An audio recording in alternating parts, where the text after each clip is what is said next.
Olá pessoal, nós estamos de volta e na nossa aula do dia de hoje a gente vai tentar entender aí alguns conjuntos vegetativos que nós chamamos de faixas de transição. Lembre-se que quando nós estudamos lá os domínios morfoclimáticos, nós havíamos estudado ele lá como uma peça mais ou menos que inteira, que diferenciava-se um do outro. Só que, na verdade, nós sabemos que no meio natural, não necessariamente nós temos lá o fim de um determinado tipo de domínio para o início imediato de outro. Nós temos lá algumas situações que é a transição de um determinado domínio para outro. Embora nós possamos falar aqui de vários tipos de vegetações que são lá de faixas de transição, nós trouxemos três que são os principais: os manguezais, as dunas e a mata dos cocais. Então nós vamos ver lá aquilo que nós chamamos de faixa de transição. Bom, a nossa primeira faixa de transição refere-se lá ao manguezal. O manguezal é uma vegetação basicamente higrófila, portanto que tem as suas raízes inundadas, ela está sob a água. É uma vegetação extremamente densa, essas raízes se perfazem umas sobre as outras, criando aí um enredo de uma vegetação extremamente densa, arraigada, adaptada a um ambiente que pode ser de água doce, mas também pode ser salino. Portanto, nós estamos falando aí de manguezal que faz a transição entre o sistema salino e o de água doce, e nós vamos perceber que há uma importância fundamental no manguezal que pouca gente atenta. É o fato de que no manguezal nós temos, segundo os biólogos marinhos, em algumas localidades, até 40% da vida do mar nascendo nesses manguezais. E a pergunta é por quê? Primeiro, é importante a gente lembrar que toda a cadeia de alimentação marinha começa lá no plâncton, no zooplâncton e no fitoplâncton, que são micro-organismos presentes no mar. Pois bem, o zooplâncton e o fitoplâncton, eles dependem, ao menos em parte, da disponibilidade de material orgânico que se encontre num processo de degradação para o início dessa cadeia alimentar. Bom, o fato fundamental é que nós temos uma maré que demora mais ou menos aí entre 8 e 12 horas para subir. E ela faz a vazante na metade desse tempo. O que significa dizer que na hora que ela sobe, ela traz consigo boa parte do material orgânico que se encontra em degradação pelos oceanos ou pelos rios. E aí nós estamos falando de animais mortos, de fezes, nós estamos falando de folhas, gralhos, frutas e outros que podem cair no rio e que acabam se acumulando nesse enredal de raízes que é o manguezal. Lá esse material entra num processo de degradação, todo material orgânico é degradado. E essa degradação dá origem a uma cadeia alimentar que vai começar lá com o plâncton até chegar nos animais mais complexos dos oceanos. Dito isso, nós temos que nessa área do manguezal, nós também temos uma proteção natural para os pequenos animais que nascem. E sendo assim, nós vamos encontrar quantidades de crustáceos, de peixes e de outros animais que acabam colocando as suas crias nessa área do manguezal. Portanto, destruir o manguezal significa, abre aspas, destruir um berçário natural. E esse berçário, que em determinadas localidades é responsável por até 40% da biodiversidade dentro dos oceanos. Portanto, muitas vezes, algumas pessoas, por passarem ao lado de um manguezal, sobretudo numa área em que há despejo de esgotamento sanitário in natura, ou seja, sem tratamento, e ao mesmo tempo passar por uma área urbana poluída com uma grande quantidade de plásticos, garrafa, borracha, metais e outros, acaba achando que o manguezal É uma área fétida e que para nada serve, quando na verdade isso não é verdadeiro. A área do manguezal, ela protege, né, as pequenas espécies dos predadores naturais, é uma área de berçário natural, né, para até 40% da vida aquática. É uma área onde nós vamos encontrar uma rica biodiversidade e é uma área em que eu tenho material orgânico em decomposição e, portanto, nos fornece lá uma grande quantidade de nutrientes para iniciar um processo de ciclo vital, ok? Então, nossa primeira zona de transição é lá o manguezal. Vamos colocar as características dele para você, né? Então, nós estamos falando aqui, né, de faixas de transição.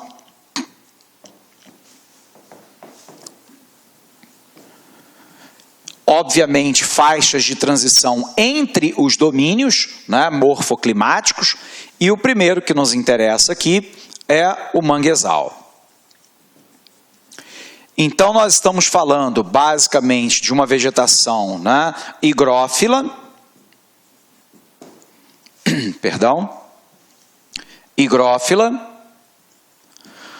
portanto, com raízes inundadas. É uma vegetação densa, é uma área, né, de berçário natural da vida marinha.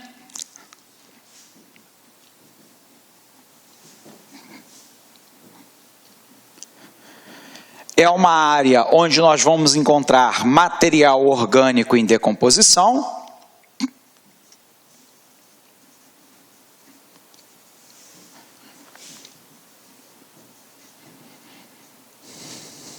Corrigindo, em decomposição, e que, portanto, né, nos oferece a quantidade de nutrientes suficientes para a existência de uma vida aquática bastante abundante, né? Então, vegetação de manguezal, né? É uma vegetação higrófila, portanto, adaptada ao meio aquático, cujas raízes estão inundadas. Essas raízes formam, né, um entrelaçamento e a vegetação é bastante densa, muito difícil a penetração. Há um berçário natural de vida marinha, porque eu tenho o início de uma cadeia alimentar que é garantida lá pela presença de material orgânico em decomposição, do zooplâncton e do fitoplâncton, ou seja, do plâncton como um todo, além de ser uma área de proteção para as espécies que estão em início de vida e, portanto, passa a ser uma área natural, né, onde há a desova de boa parte, né, das espécies marinhas que vão encontrar as condições suficientes e necessárias para o estabelecimento da sua própria vida, ok? Então vamos lá revisar antes da gente ver a duna. Confere aqui comigo, né? Apagando aqui, nós temos agora que analisarmos aí a revisão sobre o manguezal, né? Então, faixas de transição. Faixa de transição são faixas intermediárias entre determinados domínios naturais e que muitas vezes, né, ocupam características de 2 ou mais domínios morfoclimáticos. O primeiro deles para a gente analisar é o manguezal.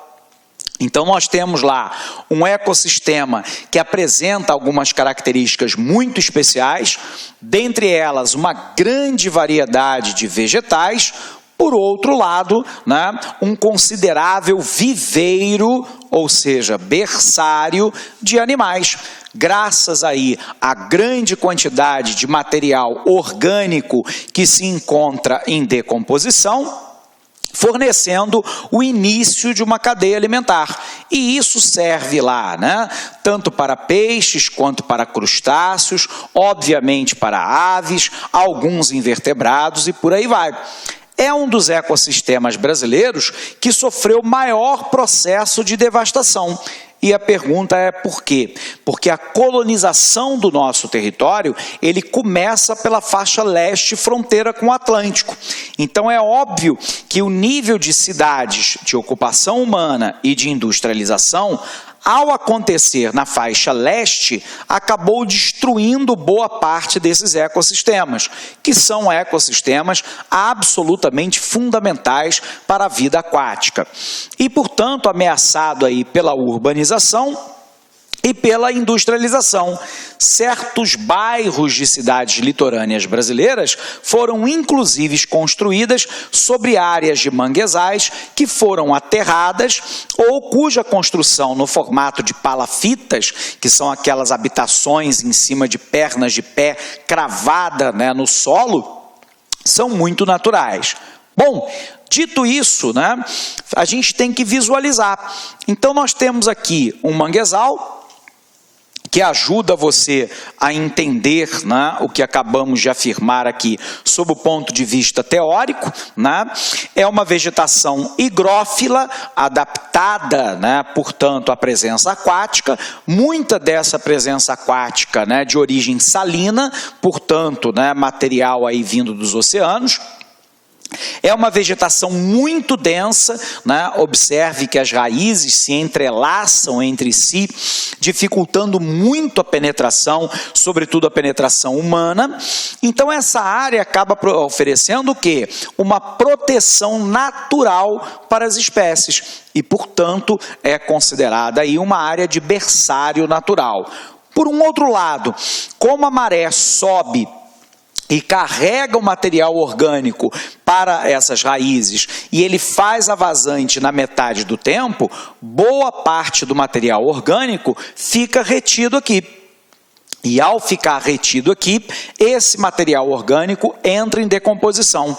Ao entrar em decomposição, ele aciona uma cadeia alimentar com o plâncton e zooplâncton, que vai terminando nos vegetais e nos animais mais complexos, como aves, crustáceos, os próprios peixes, né, invertebrados e por aí vai. Tranquilo? Bom, precisamos então agora analisar um outro conjunto vegetativo, que são as dunas, né?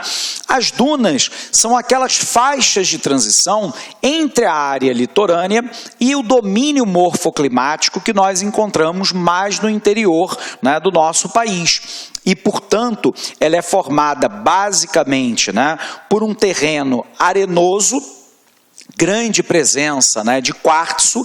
Nós já vimos aí que esse material deixa passar a água muito rapidamente e, portanto, nós não temos a tendência de crescimento de vegetais complexos nessa região.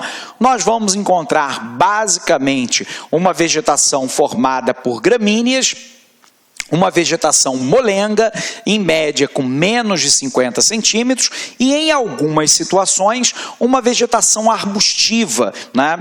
Essa vegetação é uma vegetação muito rústica e muito bem adaptada a um local onde a presença de água no solo superficial é muito exígua. Para a gente poder, então, visualizar, né? A vegetação de dunas e praias é uma vegetação basicamente formada por gramíneas, são herbáceas, né? Portanto, lá uma vegetação arbustiva. Quando existe, né, uma presença arbórea, essa presença arbórea é espaçada. Na grande maioria, né, nós temos lá um solo extremamente salgado, com uma grande quantidade de cloreto de sódio, e extremamente arenoso, que permite a passagem da água de maneira muito rápida. Portanto, as espécies vegetais seguirão, né, além da herbácea formada por gramíneas de uma forma geral e de poucas árvores, a formação basicamente de gramíneas. Essas gramíneas, como o capim da praia, o capim da areia, que são algumas, né, das mais comuns presentes em território brasileiro. As dunas são um atrativo natural para a presença do turismo, tanto que em boa parte da costa do Nordeste brasileiro, nós temos os famosos bugres, né, que acabam subindo e descendo as dunas, que se movimentam diariamente, dado aí a erosão eólica, ou seja, aquela provocada pelo vento. E entre essas dunas, a presença de uma vegetação, né, basicamente arbustiva, formada por gramíneas, com menos de 50 centímetros, basicamente formando um capinzal natural entre um elemento mais salgado e mais arenoso e um solo que passa a ser mais siltoso, argiloso e, portanto, mais profundo. Gostou da aula do professor? Quer continuar assistindo essa super aula? Aliás, quer fazer o nosso curso completaço para o processo seletivo do IBGE 2016? Então, meus amigos, minhas amigas, acesse aí o lacconcurso.com.br, nosso curso, atenção, completaço, processo seletivo do IBGE 2016, por apenas aí R$100, valor promocional, 90 dias de acesso. Tenho certeza que dá tempo de você assistir 2 vezes o curso completo. Se você assistir o curso completaço 2 vezes, papo sério com vocês, lá no dia da prova, no dia 4 de setembro, você estará muito competitivo. Tá certo, meus amigos? Já ia esquecendo, você quer baixar o material dessa videoaula? Então clica aqui embaixo e pode baixar esse material, cortesia do LAC Concursos. Espero você, um forte abraço. Tchau, tchau. Clique lá.